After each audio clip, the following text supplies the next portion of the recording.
संसार में बहुत सी अनहोनी बातें ऐसी होती हैं जो मनुष्य की समझ में नहीं आती। अकस्मात एक दिन कोई भूकंप आता है जो मनुष्य के जीवन को उथल पुथल कर देता है। ऐसे समय किसी दूसरे को दोष नहीं देना चाहिए, उसे दैववश मानकर, अपना प्रारब्ध मानकर स्वीकार कर लेना चाहिए। आज जो हो रहा है वो होनी करा रही है। ये विधना है जिसने माता कैकेयी जैसी स्नेहमयी और पुण्यशीला स्त्री को ऐसी बुद्धि दे दी है। कभी कभी आंखों से देखा हुआ भी सत्य नहीं होता।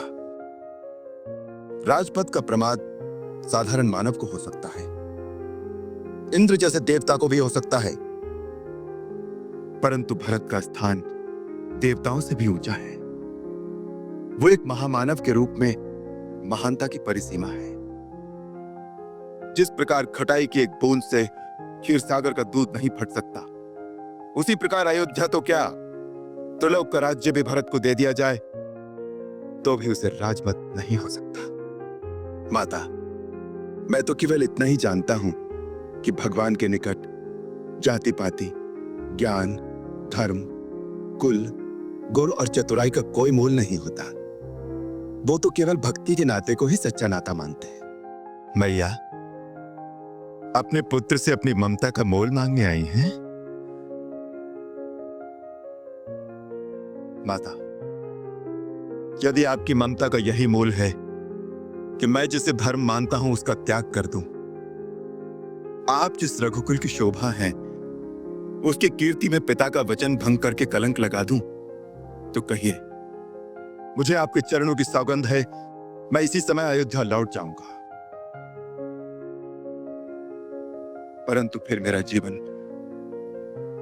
रण से भागे किसी कायर की भांति एक तिरस्कारपूर्ण अस्तित्व, एक श्राप बनकर रह जाएगा। पिता और पुत्र का नाता प्रजा के मतामत से निर्धारित नहीं होता। इसी प्रकार भाई और भाई के बीच फैसले तलवार से नहीं किए जाते। भरत को मारकर जिस राज्य की तुम कल्पना कर रहे हो, तनिक सोचो कि उसका परिणाम क्या होगा। यदि अपने भाई ही न रहें तो राज्य के सुख भोग में क्या आनंद मिलेगा।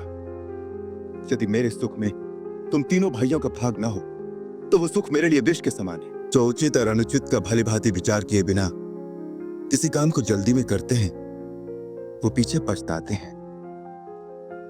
मुझे तुम्हारी वीरता पर और तुम्हारे पराक्रम पर किंचित भी संदेह नहीं है। तुम क्रोध के आवेश में भरत को अवश्य मार सकते हो, परंतु जब तुम्हें पता लगेगा कि भरत पर तुम्हारा संदेह मिथ्या था, तो क्या फिर उसे जीवित भी कर सकोगे?